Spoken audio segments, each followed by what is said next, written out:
Goosebumps, the book series that defined a generation of children and the show that taught them how to laugh. Even though I wasn't a thought in my parents' heads when this show first premiered, I was definitely there to watch the reruns. I specifically remember being 4 or 5 years old living in Puerto Rico when I first got a glimpse of this show. One night while I was sleeping over at my grandmother's house, I just randomly woke up out of my sleep. Not wanting to be the only one awake, I woke her up so she can take me to the living room so I can watch TV. She went back to bed. I sat there watching Captain Planet. After the episode ended, I was curious to see what show was coming up next. I don't remember the commercials, but you can imagine the type. Early 2000s, you know, classics. Then I heard the sound no child wants to hear.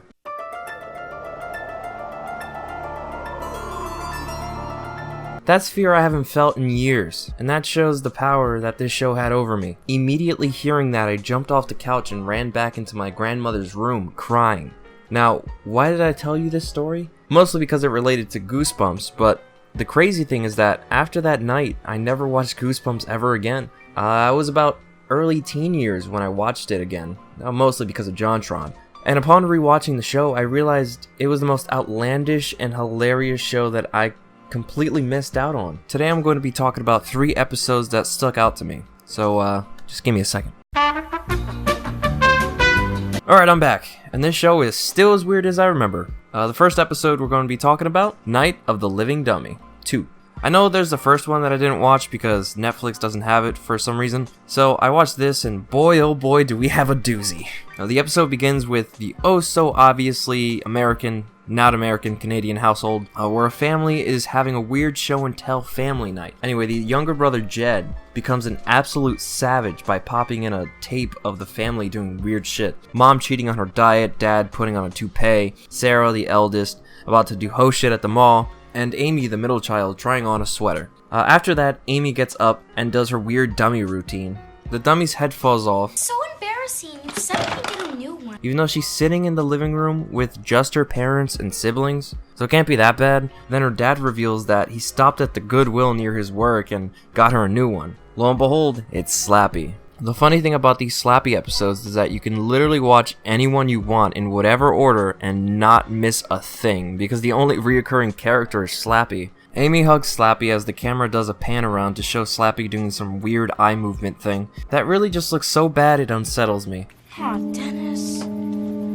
After some shenanigans with Dennis, the old dummy, and Slappy, we cut to later that night with a first-person view because the budget was blown on recreating the dummy. They couldn't afford to hire someone to dress as Slappy for 2 seconds. The next day it is revealed that Slappy ruined Sarah's painting. Oh yeah, I forgot to mention that Sarah was showing some painting that she did of the house in the beginning. Anyway, Sarah calls for mom and dad. They rush into the room along with Jed and Amy, who for some reason is carrying a paintbrush with her, making her look like the culprit. The same paintbrush that Slappy used to ruin the artwork.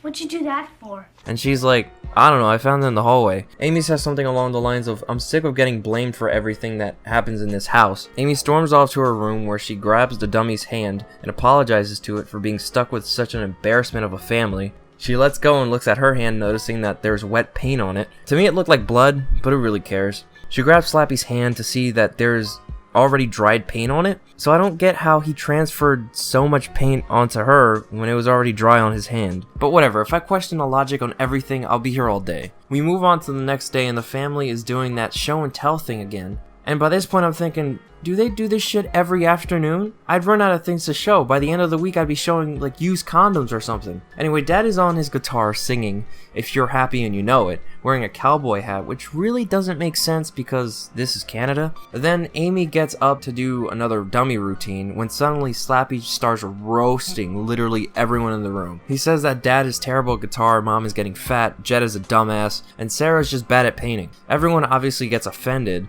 thinking it's Amy saying this shit, and she gets sent to bed even though it's like 4 in the afternoon. We cut to her and her friend Margot coloring in some poster talking about a school dance or whatever. Margot is babysitting her little sister who notices the box that Slappy's locked in and releases him. Amy flips her shit and Margot's like, hey, take it easy dude, it's just a dummy.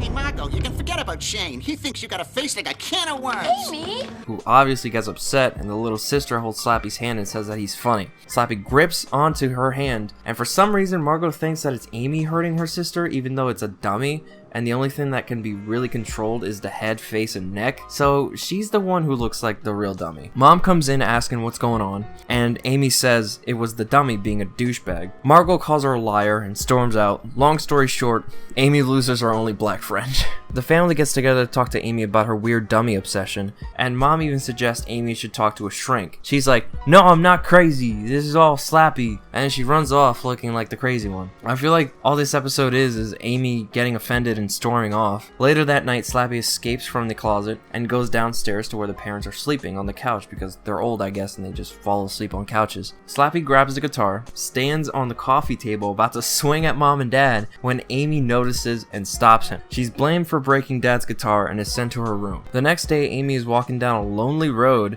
I'm guessing she just got out of school or something, and she has Slappy covered in a blanket. She's walking towards Margot, who has new friends, and they completely ignore her. She unwraps Slappy and dumps him down a sewer drain.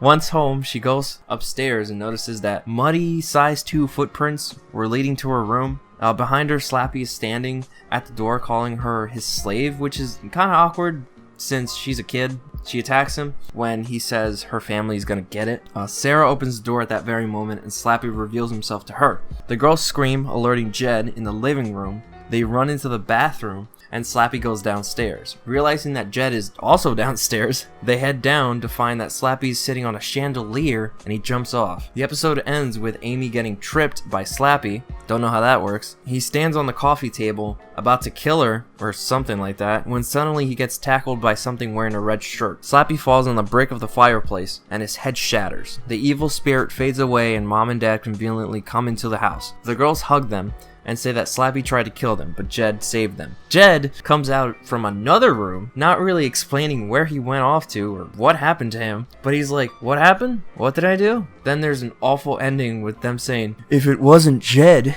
then who was it?" The family turns around and sees the old dummy, Dennis, standing on the coffee table completely alive and with a Disney Goofy voice says, "It's good to be back in the family again." Then the episode ends. I don't get why was that the ending? Like, that makes why was he alive? Was he alive the entire time?